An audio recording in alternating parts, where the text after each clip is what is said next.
Before I begin, I do want to say that Beast Morphers is now back on Nickelodeon, and they already released Silver Sacrifice. So if you have seen the episode, be sure to check out the review. Links in the description.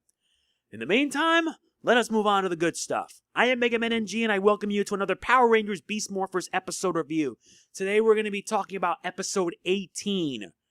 And episode 18 has actually an interesting one, to say the least. Rewriting history. So here's the deal. I'll provide a synopsis as well as some of the main points. And there's a lot, because even though I did enjoy the episode, I do have one complaint with it.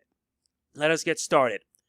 The Rangers are out in the park where Steel says that he wants a pet. Nate gives him a challenge that Steel quickly accepts.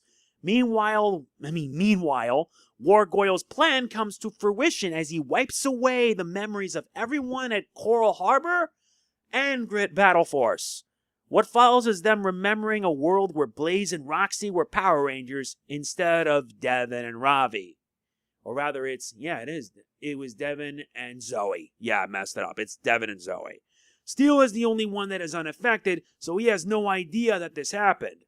With a world that has their memories manipulated, it's up to one Ranger robot to set things right, along with a mind-wipe Devin, and undo Wargoyle's mess. Can he do it? Can he save everyone before all of this becomes permanent? As I mentioned already in the beginning of the episode review, the Nickelodeon has finally released new episodes of Beast Morphers. The episode Silver Sacrifice has already been up, so if you haven't seen it, check it out. I'll post a link in the description, as well as a link to my review, so be sure to check it. Moving on now. Anyway, new episode that has already been released in Australia, new review. Australia released it, and we probably won't be getting it till later, so I got to watch it via Dailymotion. The link to that episode will be in the comment that's pinned below, so be sure to check it if anyone's interested. The plot continues from the events of the previous episode, episode 17, where Vargoyle's main plan comes to fruition, using a memory wipe device to wipe away the memories of everyone at Coral Harbor and Battleforce, and replacing them with different memories. The only one unaffected is Steel, who must team up with a mind wipe Devin to stop him.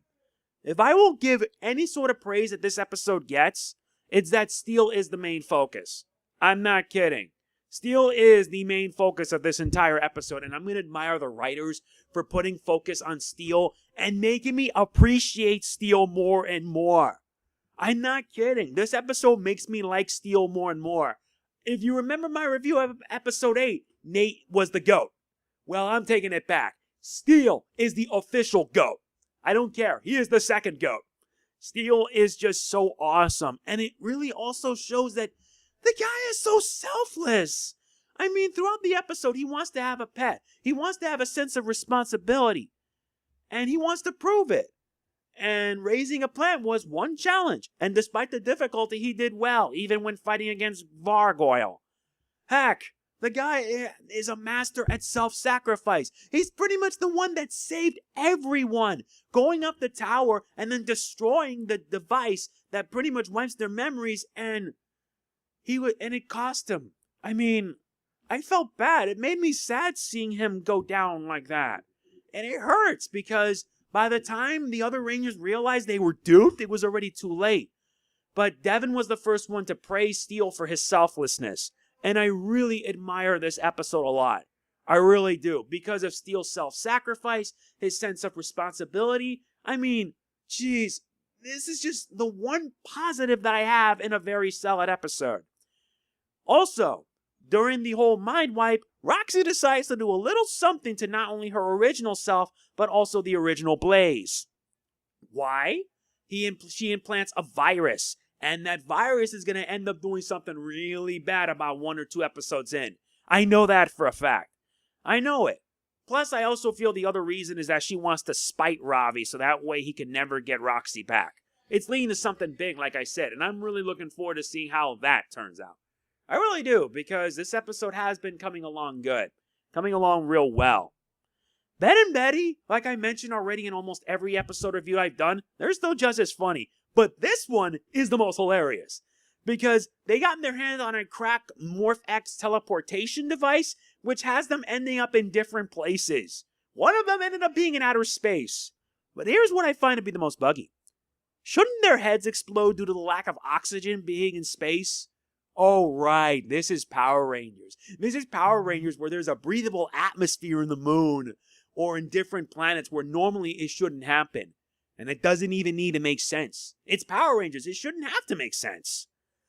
Despite this, like I said, this episode really does cement how smart the villains are becoming with their plans. This is Lord Zed levels of smart plans.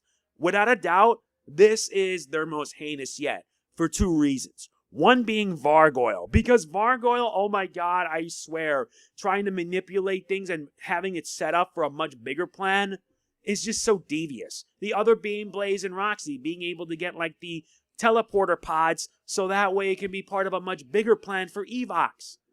And yeah, also undermining Wargoyle, which I'm not that surprised because, well, Wargoyle doesn't take betrayal nicely. He doesn't. It's their most heinous plan yet, and it's going to lead to something big in the finale. For all the good that I have with this episode, there is one negative, and that's Vargoyle himself. I saw Vargoyle when he first appeared, and he was like a big threat, a dangerous threat. He was able to beat the Rangers around like they're nothing. And then 2 episodes later, he gets destroyed. That's my biggest nitpick. That's my nitpick because you have a very serious adversary for the Rangers, and then he ends up getting killed off 2 episodes in. That to me is I don't understand. He actually was a threat to the Rangers and Grid Battleforce, but to see him go down that quick is just a letdown. In my honest opinion, he shouldn't have been destroyed. Sure, he can be taken down because Sentai footage, but the least they could have done was have him in a new body so he can continue being a threat to the Rangers down the line, especially with Season 2 coming next year. That to me is my one nitpick in an otherwise solid episode. Although for what it's worth, this episode was really good. My issues notwithstanding, yeah, I really did enjoy it. I give it an 8.5 out of 10. Steel being the main focus is good. Steel is GOAT. I don't care. Being a selfless son of a gun and being able to save the day even when the entire city is against you. It's just that enjoyable. I really did like it. And now it makes me start to appreciate both Nate and Steel a lot more. Because after the self-sacrifice, Nate tried to do whatever he could to save his brother. It was nuts. It was absolutely nuts. And you actually feel for the guy. I really did enjoy this episode. And with only 2 episodes left in this season, plus the Halloween and Christmas special, I gotta wonder what's gonna happen now. Well, we're gonna hopefully find out soon enough, because I will be reviewing the other episodes. And yes, the titles for the other episodes will be in the description, so make sure you check it, and hopefully you have to hear your feedback when you can.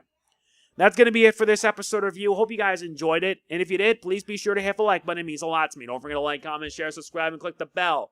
The link for the episode, if you want to watch it for yourself, will be on the pinned comment below, so be sure to check it when you can.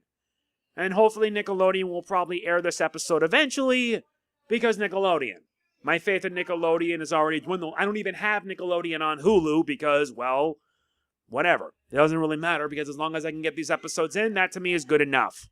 Plus, Steel, you sir are the GOAT. I don't really care. This is MegamanNG signing off. Peace out. See you in the next review. Let's morphin'!